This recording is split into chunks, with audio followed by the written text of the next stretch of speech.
सही मार्ग। शेखर की प्रेरणादायक कहानी। यह कहानी है शेखर की, जो अपने जीवन में कई चुनौतियों का सामना करते हुए सही मार्ग पर चलने का निर्णय लेते हैं। उनकी यह यात्रा हमें प्रेरित करती है कि हम भी अपने जीवन में सही मार्ग चुनें। साते ही एक समय की बात है। एक युवक, नाम था शेखर, जो जीवन में बहुत सफल होना चाहता था। वह बहुत मेहनत करता था, लेकिन उसे सही दिशा नहीं मिल पा रही थी।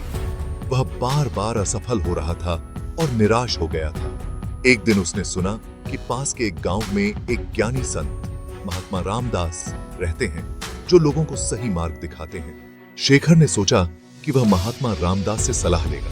वह गांव पहुंचा और महात्मा रामदास के आश्रम गया।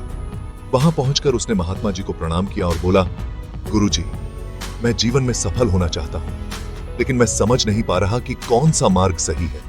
कृपया मुझे सही मार्ग दिखाएं। महात्मा रामदास ने शेखर को ध्यान से देखा और फिर मुस्कुराते हुए कहा, शेखर, मैं तुम्हें एक कहानी सुनाता हूं। शेखर ने उत्सुकता से सिर हिलाया और महात्मा रामदास ने कहानी शुरू की।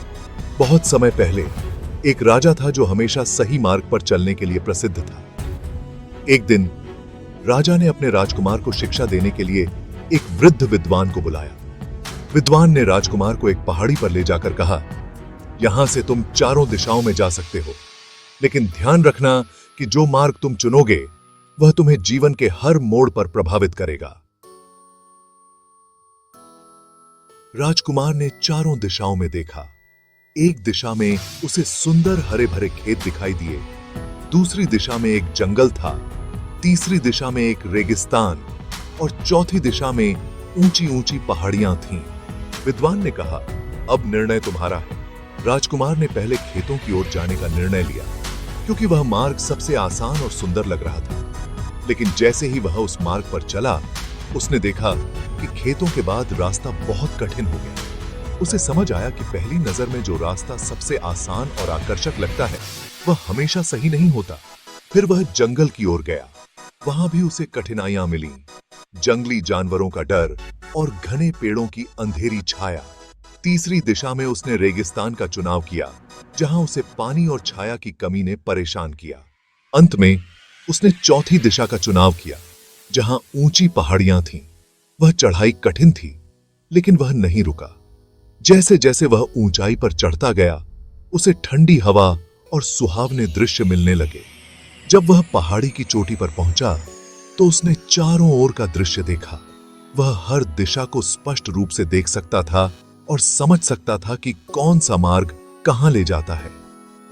महात्मा रामदास ने शेखर की ओर देखा और कहा, शेखर, जीवन में सही मार्ग वही है जो कठिन हो, जो तुम्हें चुनौतियां दे, लेकिन अंततः तुम्हें ऊंचाई तक पहुंचाए।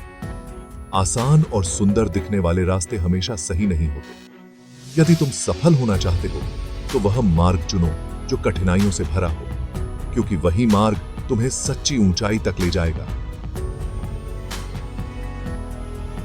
शेखर ने महात्मा रामदास की बात को गहराई से समझा।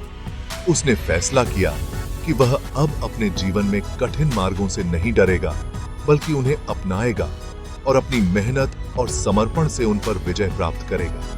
महात्मा रामदास की इस शिक्षा ने शेखर के जीवन को बदल दिया। उसने सीखा कि सच्ची सफलता आसान रास्तों में नहीं, बल्कि कठिनाइयों का सामना करने और उन्हें पार करने में है। जब उसने इस मार्ग पर चलना शुरू किया, तो धीरे धीरे उसकी मेहनत रंग लाने लगी और वह जीवन में सफल हो गया। इस प्रकार सही मार्ग चुनने की यह कहानी शेखर के जीवन में प्रेरणा का स्रोत बन गई और उसने सीखा कि जीवन की ऊंचाइयों तक पहुंचने के लिए हमें चुनौतियों का सामना करने के लिए तैयार रहना चाहिए।